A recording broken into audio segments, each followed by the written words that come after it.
ओम नमः शिवाय. परमपूज्य आई लिखित परमार्थ मार्गदर्शन भाग पहिला. गोपाळ कला.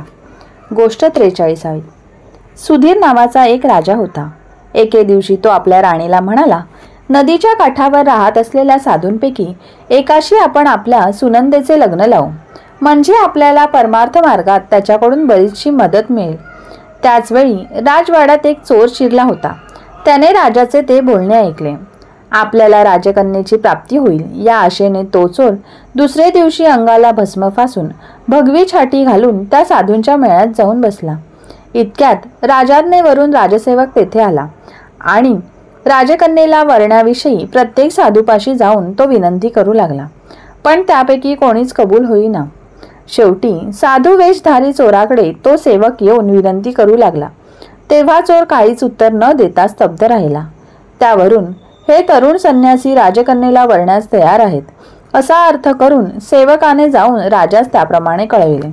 इकडे चोराला वाटले, मी फक्त साधूचा वेश धारण केला तर माझ्या पुढे राजसेवकांनी दूध फळे ठेवून मला नमस्कार केला, तेव्हा मी जर खराच साधू झालो तर सारे जगच माझ्या पुढे लोटांगण घालील आणि मला चोरी करून पोट भरण्याचे कारण उरणार नाही. दुसरे दिवशी राजकन्येला वरण्याविषयी प्रत्यक्ष बोलावे म्हणून राजा त्या वेशधारी साधूपाशी आला.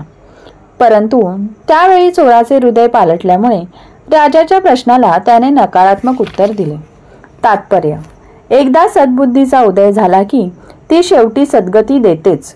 श्री गोपाळ कृष्ण महाराज की जय. श्री सद्गुरुनाथ महाराज की जय. श्री सद्गुरुनाथ महाराज की जय. श्री सद्गुरुनाथ महाराज की जय. परमपूज्य गुरुदेवता श्री कलावती माता की जय. परमपूज्य गुरुदेवता श्री कलावती माता की जय.